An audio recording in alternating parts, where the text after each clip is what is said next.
Welcome to Extraterrestrial Reality. Australian journalist and investigator Ross Coulthart, during a recent interview, indicated that he believes, based on his interviews with insiders from the Pentagon, that the UFO disclosure will occur within 12 to 18 months. That will bring us somewhere late 2024 to early 2025 when UFO disclosure will occur. In an interview last year, John Ramirez, a retired CIA official, he was with the CIA for 25 years, was on podcast UFO live shows with Martin Willis, who by the way, I just was on there last night myself. Martin Willis interviewed me for his show, and I'll leave the link for that so you could check it out.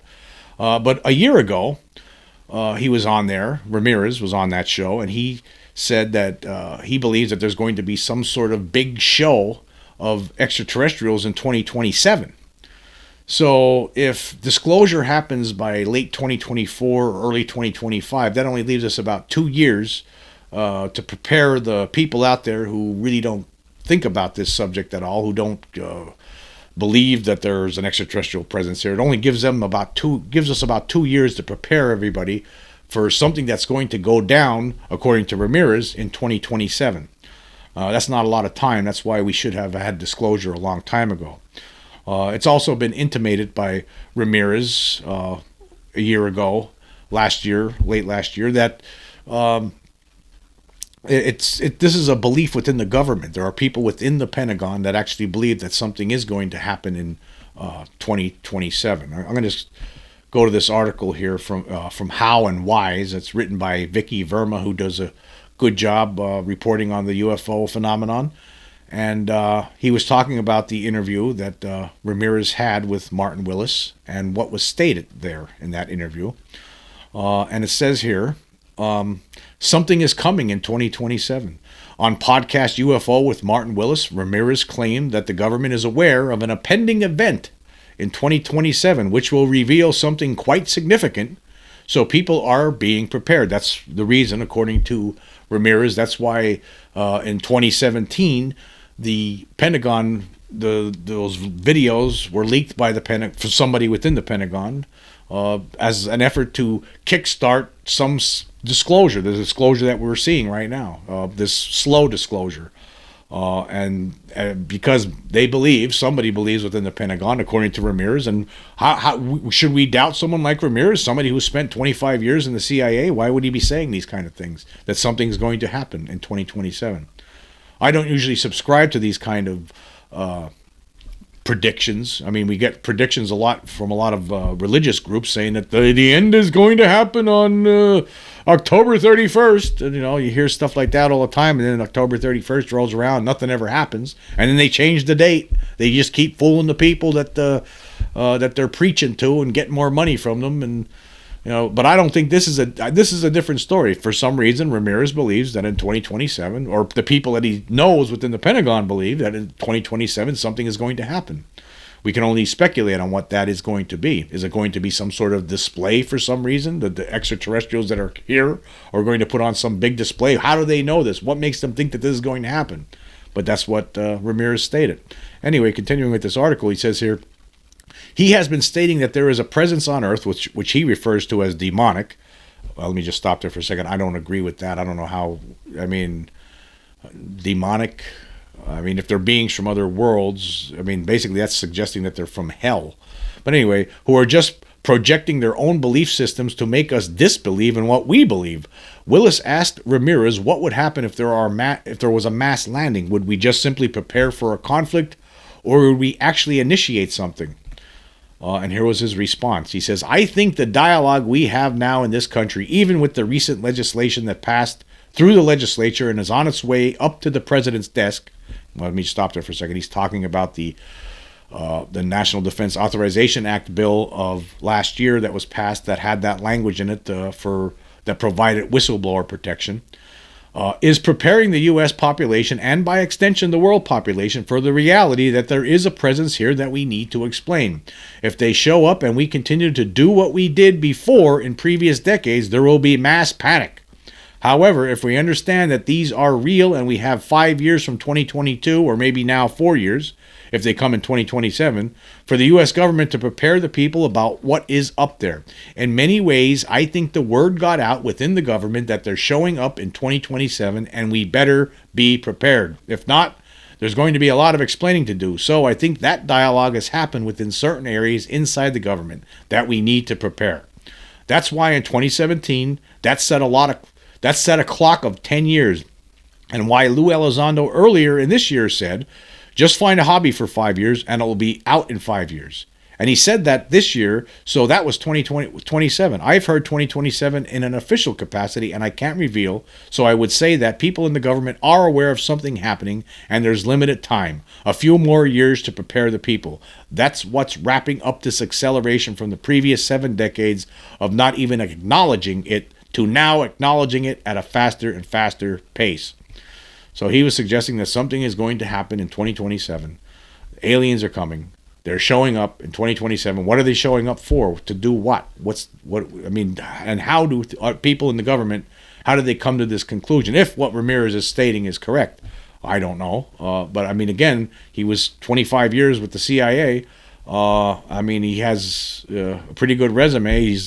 He was served from 1984 to 2009 in the CIA Directorate of Science and Technology, Directorate of Intelligence, and the ODNI National Counter-Proliferation Center.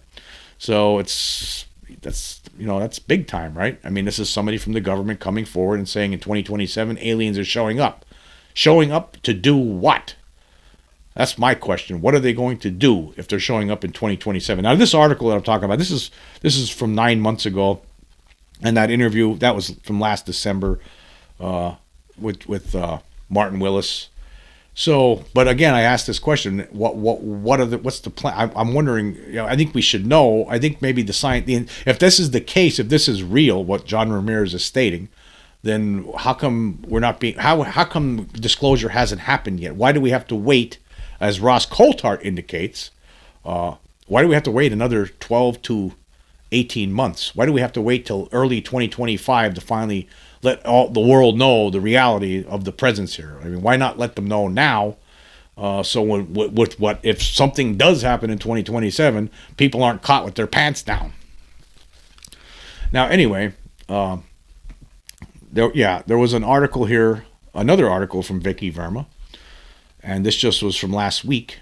And when actually he was, Coulthart was actually on talking with the radio host, talkback radio host from Melbourne, Neil Mitchell.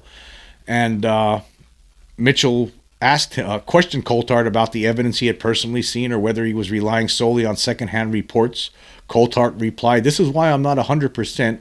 I try and talk a little bit legalistically. I don't believe that we're beyond reasonable doubt yet. I think on the balance of probabilities, yes, I do think that we have what are called biologics. I do think that we have recovered biological material in bodies, and I've actually spoken to people who've told me that they've even seen the bodies."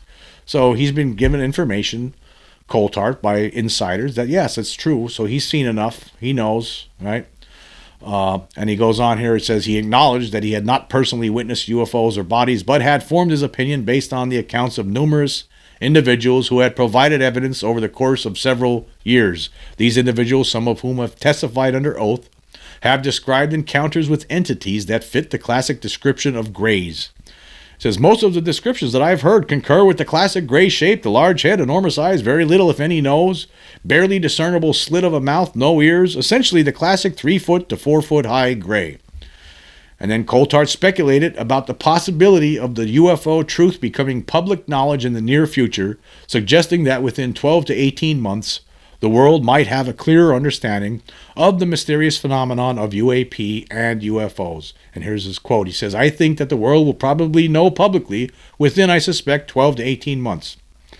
Now, again, I asked this question. I wonder if that's the case, then, I mean, why the wait? Why is the government continuing to just play this game? Why is the secret control group continuing to play this game? If what John Ramirez says is true, which I don't know. I mean, again, somebody who was with the CIA. I mean, you haven't really heard anybody else come forward from the government and saying what he's saying is absolutely crackpot and not true. We have no idea where he's gotten that information. You really haven't seen that, right? I mean, this guy is retired CIA, and he makes that statement, and he's saying 2027, something's going to happen. What's that going to be?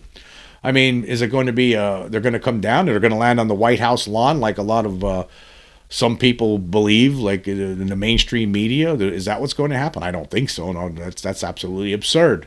They're going to come down and say, take me to your leader. We're here on a friendly mission, a friendly visit. I don't see that. That's absurd. That's something out of a cartoon. So it could be something bad. I mean, you would think, right? I mean, if there's concern about getting the world prepared and people's minds open to this idea before 2027, and that's why this slow disclosure started in 2017, then maybe it's time to, why wait any longer? Why we should have had this already? Why wait another 12 to 18 months, as stated by Ross Coulthart? I mean, that's what he must be getting from the insiders he's been talking to. So I'm trying to figure out, what's the point in waiting if there's going to be something happening? Why wait? Maybe I mean, say they say nothing, and maybe say Ramirez is correct that something is going to happen in 2027, and nothing is said. The world is just goes blind, moves blindly right into the year 2027, and then they show up just like Ramirez says. There's going to be mass panic. There are billions on this planet they don't think about this subject. Billions of people. I've talked about this in previous podcasts. Billions and billions of people who don't even consider this as, they think it's a joke. That's because of the programs put into place years ago, like by the CIA back in the 50s, right? The Robertson panel, let's debunk it all. Let's stigmatize the whole thing and make it sound crazy. And it's basically that's been basically maintained for many, many years. It really wasn't until 2017 where there was the effort to begin the slow disclosure process. But here we're years into that now. Why are we're dragging our feet a little bit here? I mean, I know that there's something here. A lot of people out there who've researched know that there's something here. Maybe it's time to let the public know, particularly the scientific community, because more heads are better than one, or better than the several that are huddled up in the secret control group. I think the entire scientific community needs to know if there's going to be something happening in 2027, then maybe everybody should know about that. I mean, could it be something really bad? I mean, when I could speculate here now. We could talk about the things that David M. Jacobs has stated. He's a Temple professor, retired, who did research for decades with the alien abduction phenomena, talked to thousands of alien abductees, hypnotized well over 1,000 of them, written several books on the subject. He's come to the conclusion, as we've talked about many times, that there's a hybridization program ongoing. That there's gray beings, short grays act like as the workers, the taller grays do the examinations of abductees and medical procedures, and then there's reptilians, they do the same apparently, and then there are overseeing all of this are these these praying mantis beings, insect-like, look like praying mantises or ants, right? That they're standing in the shadows, apparently in charge. And they create these hybrid beings, half alien, half human. And there's some among us right now that Jacob says are called. They look so human-like that he refers to them as hybrids because you wouldn't be able to recognize anything different about them. They're among us right now, why would they do that? Maybe because they wanted to have their agents spread all through this globe in preparation perhaps for something that might happen. Maybe. I mean, Jacobs talks about there's these extraterrestrials talk about a big change that they tell some of these abductees that at some point very near in the future there's going to be some change. What's that change entail? Is that 2027? Is that what we're going to get then? Is that when the big change is going to happen? Is that what Ramirez and people in the government are concerned about? Is that they know something somehow about this? See, that's why. Again, this is wild speculation, and I know it sounds. I don't like it. I think it sounds terrible, but because of the ongoing cover-up, this is what you get. I mean, we have people, someone like John Ramirez from the government saying last year, 2027, something's going to happen. Now, that guy worked for the CIA 25 years, and he's saying this. You have Ross Coulthart saying that he believes that based on this information he's received, that within 12 to 18 months, there will be finally disclosure that the world will know based on what he's been learning from insiders. We've heard stuff like this before. Whether any of this is going to happen or not, we just don't know. I mean, for all I know, 2027 could get here, and just like a lot of these other predictions we've received from different people over the years, from like religious people who say the end of the world is going to happen on such and such a date, then that date arrives and nothing at all happens. Could be just like that. 2027 could arrive here, no aliens en masse show up, and that could be the case too. I'm just wondering. What's going on here, and why? If that is the case, well, why not just end this right now? I mean, even if it isn't the case, why not end this whole cover up right now? Why drag this out? Why do it slowly? I mean, what if it happens tomorrow? What if the people in the government who say they think it's going to be 2027 are completely off base and it's 2023, right? What if that's the case and it happens tomorrow? There's going to be mass panic. That would be mass panic because there'd be so many people just caught unprepared. They're going to go ape. But I guess here's the other thing about it too. If it's something bad, right? If it is like this change, like David Jacobs talks about, then, well, I don't think it's going to matter. I think we'd all be probably done for. Who knows? Who knows what that entails? What it would entail? I don't know. I know there's a lot of people out there in the UFO community who think that these beings are here for friendly purposes. That could be the case too. I mean, it seems like they are concerned, like we were talking about in the previous podcast, about how they do have an interest in our nuclear power plants and nuclear missiles. There's a concern about our use of that technology and what we might do to this planet, to ourselves. It seems like there is a concern with that, but maybe the concern isn't for us particularly. Maybe it's for the planet, and they don't want this planet marred by nuclear fallout because they have their own plans for the future, and they want to use this planet as their new place of their new home, their new habitat.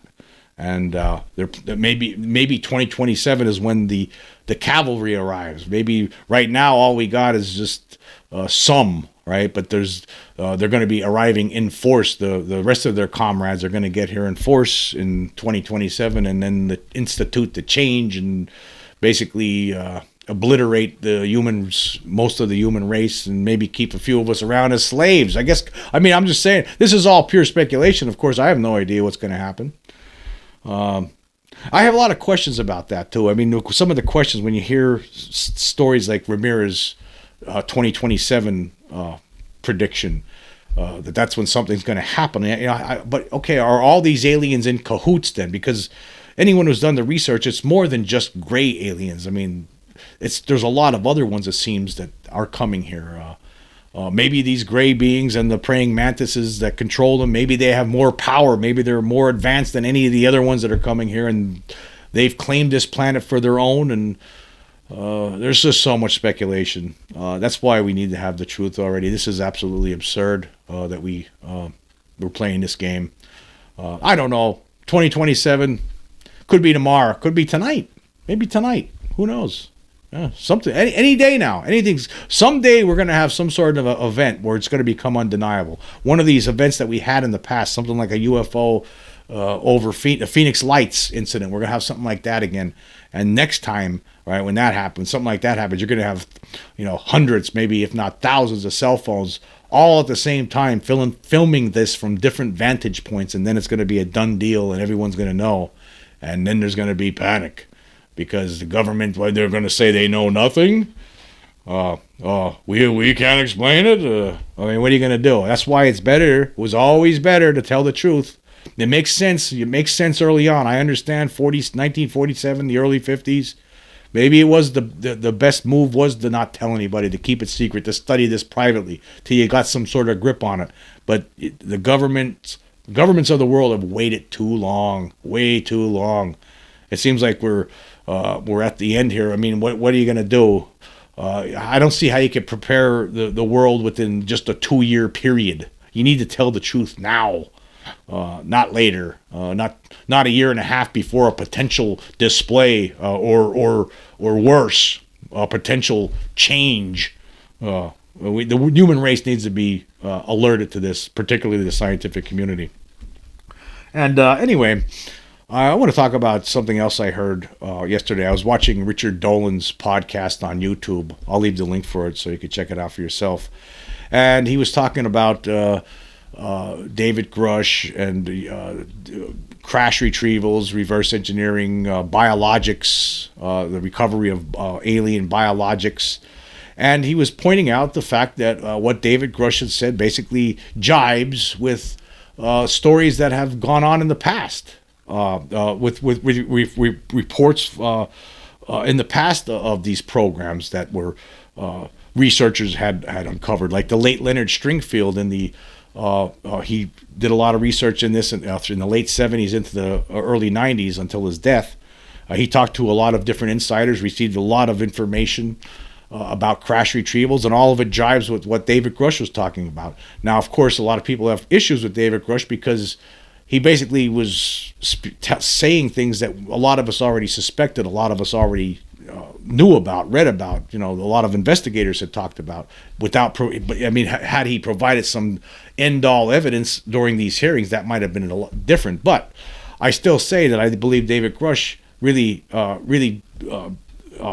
did see stuff and talk to people. He really did. He was testifying under oath, and as we know, there are at least 30 other whistleblowers behind the scenes who have more even direct knowledge of these activities of crash retrievals and reverse engineering programs. So there's something to it. But Dolan was talking about that. And one of the things he was talking about, one of the stories from Leonard Stringfield, there was a that I thought was really interesting, was a radar operator for the Air Force who was at a base in New Jersey. And one day him and some others were brought into a military theater, and they were showing a film. And this was in 1953, this happened. They were showing a film of a crashed disc in the desert someplace, of alien bodies in a tent. They were not briefed on this before they were showing the film, and when the film was over, they weren't debriefed. There was no context given at all, and there was no explanation for it. And then they went on their merry way. And Richard was talking about, was this a test? Is this how the control group gets people to? Is that how they enlist people to work for them, to work in crash retrieval programs, or is that how they do it? They bring people in and then see how they react after they show them something like this.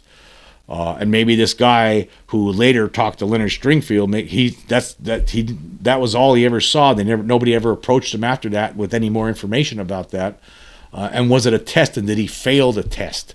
And apparently, according to Richard Dolan, this happened many times. This was just one case. There was other similar cases like this where people are shown stuff, but there's no briefing on it or debriefing after they're shown it, and then they just go on their merry way. Like, why do they do that? Is that how they recruit people to work in the secret control group, to be on call to recover alien craft? Is that what's going on behind the scenes? I thought that was really interesting. I think that's probably what it was. I think it was some sort of a test, and sometimes the people fail it. Maybe this guy in 1953, maybe they watched him closely after this, as well as any of the other ones that they showed the film to, and then they see if they relate this information to anyone or talk about it, or who knows how the test works. I just thought that was really interesting and really strange. But anyway, it proves another point, though, that that's just one of many, many stories about crash retrievals and reverse engineering, crash retrievals and the recovery of alien bodies.